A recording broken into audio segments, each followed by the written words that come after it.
Wow, it's quite a relief to be off the path alongside the A82. That is one very busy road. We're now on the old road that runs around Loch Leven. We're on the north shore. And it's much quieter. This is the road that would have been used before the Ballachulish Bridge was built in the 1970s, I think 1975. And it's the road that you would have used if the queue for the ferry was too long, or if the ferry wasn't running. It's quite a detour.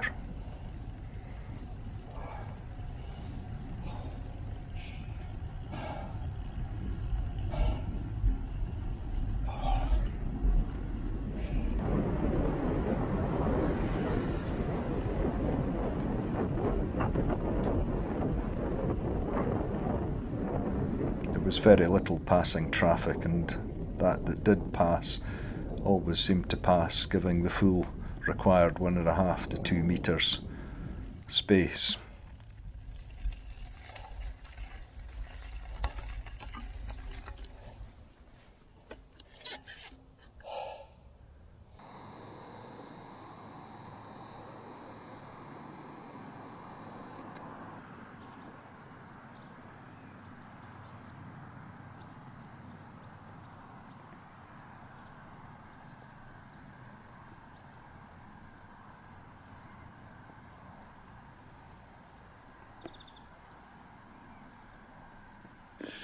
Ahead of me, Glencoe and its very famous mountains, and behind me the southern tip of the Nevis range, with Ben Nevis somewhere up there in the far distance beyond behind me.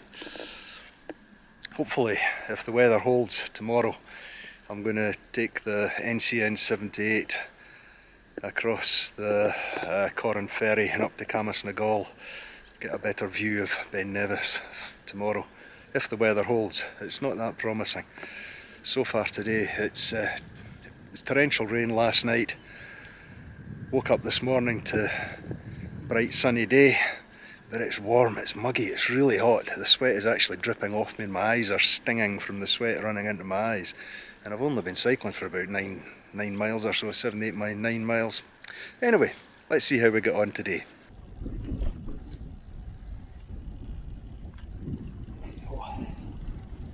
The road along the north shore of Loch Leven sticks pretty much to the shore, so it's really quite a level, flat ride. Every now and again you come to some rocky outcrop that the road has to climb up and drop down again from, but these climbs are fairly short and not too often that steep.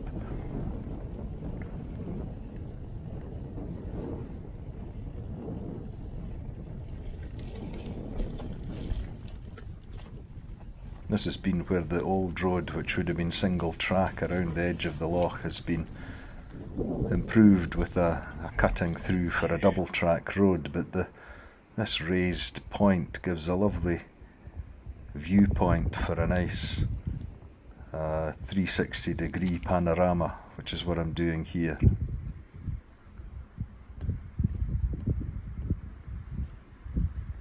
These are the foothills of the Nevis range. A few miles north of here is Ben Nevis, the highest mountain in the British Isles. Looking down there towards Kinlochleven, the top of Loch Leven. And then over to the mountains that form Glencoe and either side of Glencoe.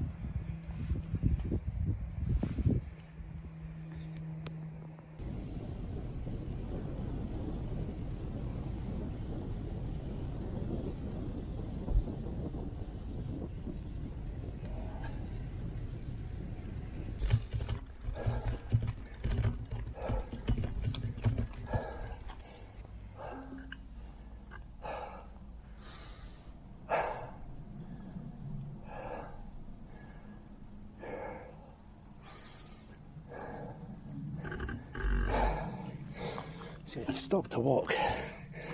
I see things like that bonny oak tree.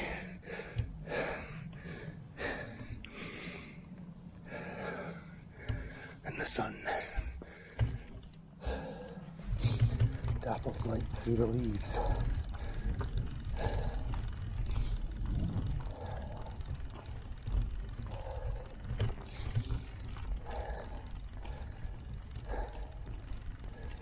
It goes up. Usually goes back down again.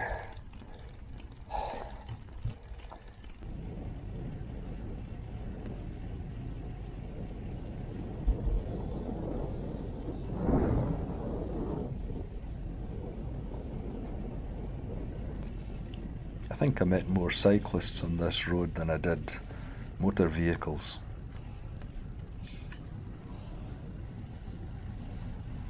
Which was nice.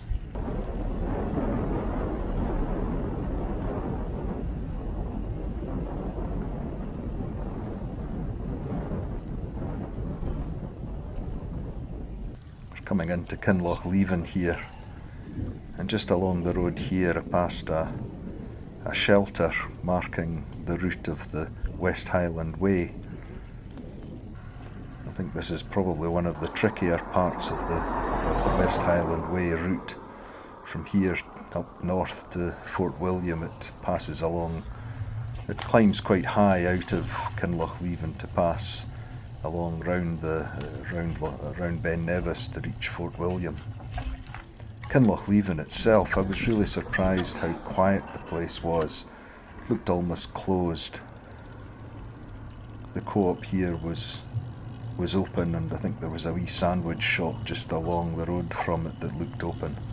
But I was surprised just how few people there were about here. This is recorded in early September. So I didn't really stop in Kinlochleven but carried on, heading along the south road from the south side of the loch. The road out of Kinlochleven, the hill isn't particularly steep, but it just keeps on rising. Every bend, the road just carried on climbing relentlessly.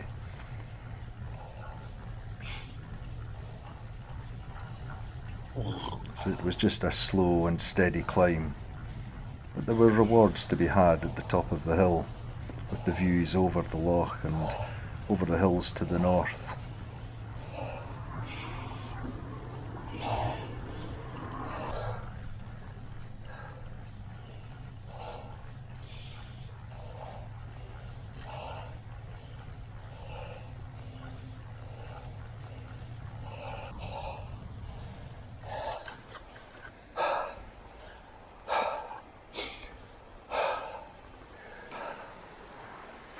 I don't think I'd realised just how high I'd actually climbed above the loch here.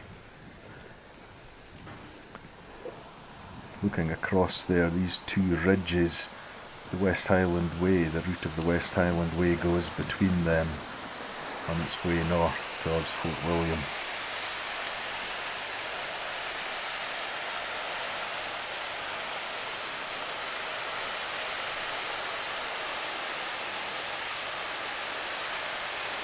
This waterfall just seemed to come out of the side of the mountain, straight down the side of the hill.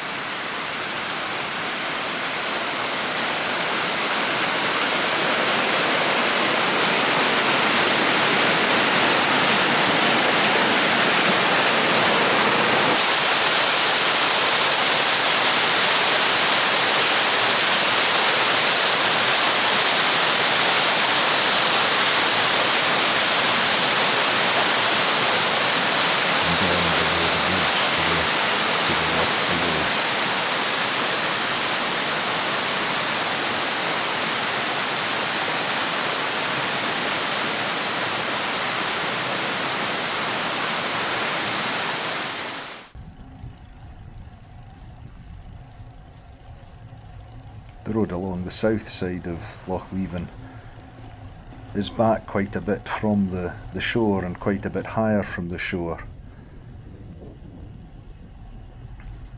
It meant longer straight stretches. There were still a few ups and downs, but these were fairly gentle.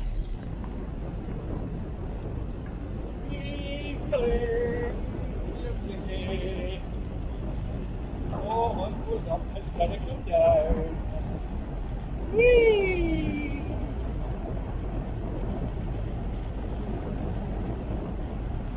I couldn't help that. Oh, the Bunree really wasn't good reason for climbing up a hill, and it's freewheeling back down the other side. Super!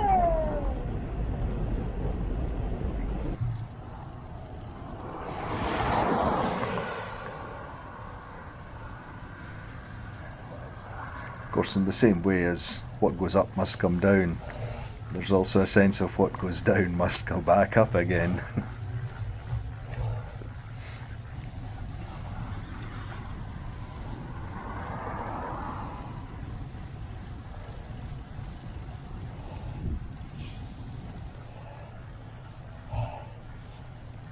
Being back from the loch side, this road was pretty much tree lined all of the way, and the views were quite different. The scenery just seemed quite different, although just spectacular all the way right round the loch.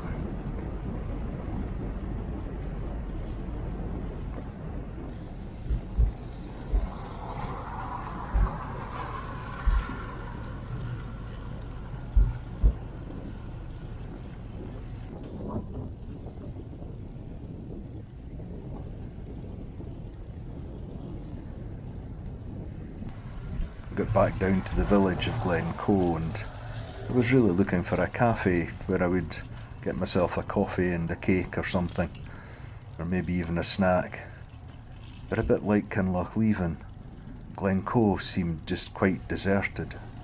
I was amused by the speed sign thanking me for my speed of 9 miles an hour and the 20 mile an hour limit.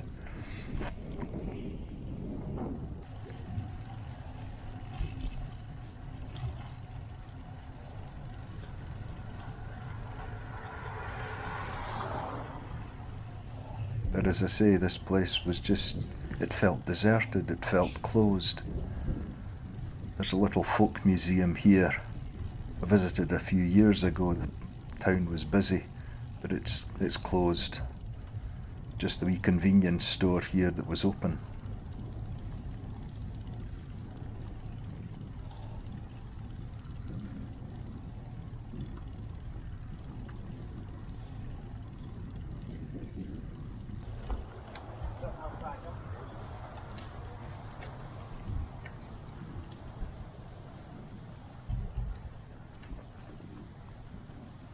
At the top of the village, I took this little road along to Upper Carnoch, where there is a memorial cross to the Glencoe massacre. Stopped at this to take it all in and just have a wee look.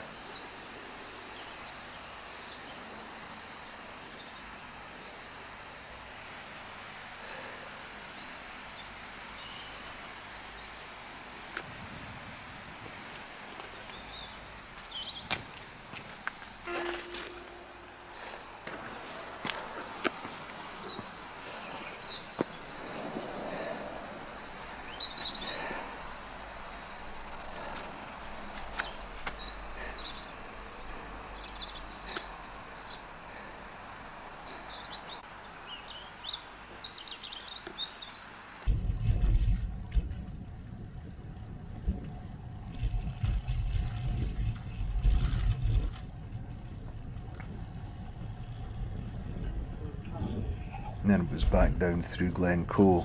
There's a wee cafe in there on the left, closed. So I had to make do with the picnic benches by the wee sort of motorhome stop that's been built at the end of the village here. I brought a sandwich with me, so I was quite well fed, quite happy. Lovely views. But from here it was back alongside the A82 and the footpath that doubles as a cycle path.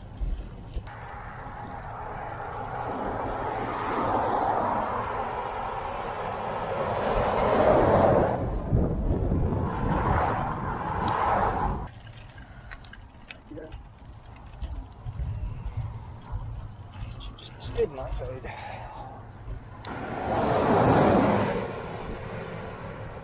not only did the path feel just as unpleasant as the path down from Bunree earlier, we've actually got to cross the road a couple of times on the path.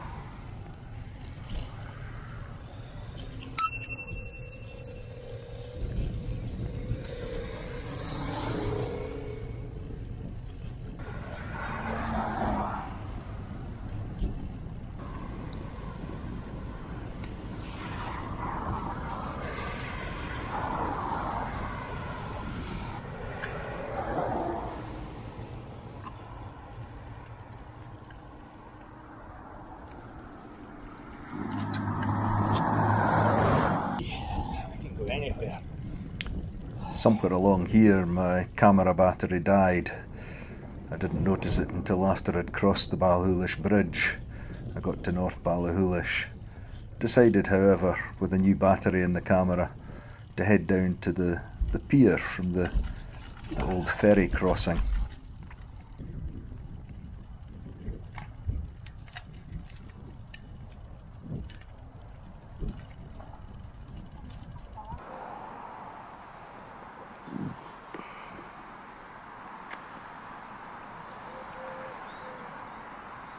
Looking across here, I felt a bit of a museum piece.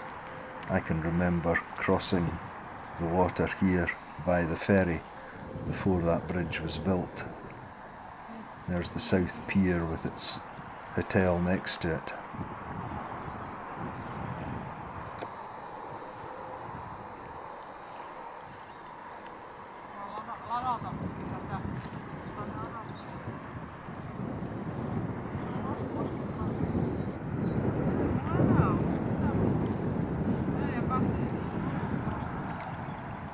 And swinging round to look back up Loch Leven towards Glencoe.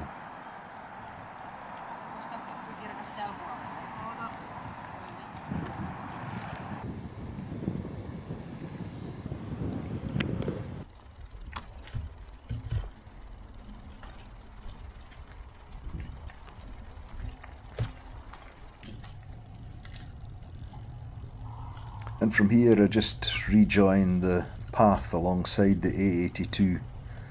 Perhaps its only redeeming feature is that it avoids the necessity of cycling on the main carriageway, which I think is pretty much suicidal.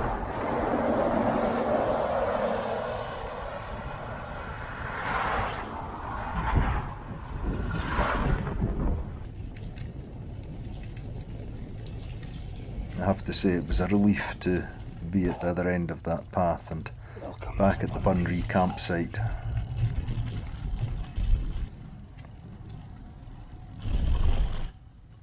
Chance to go and take a shower, get my feet up and watch the sunset. Thanks for riding with me. Lost and Living.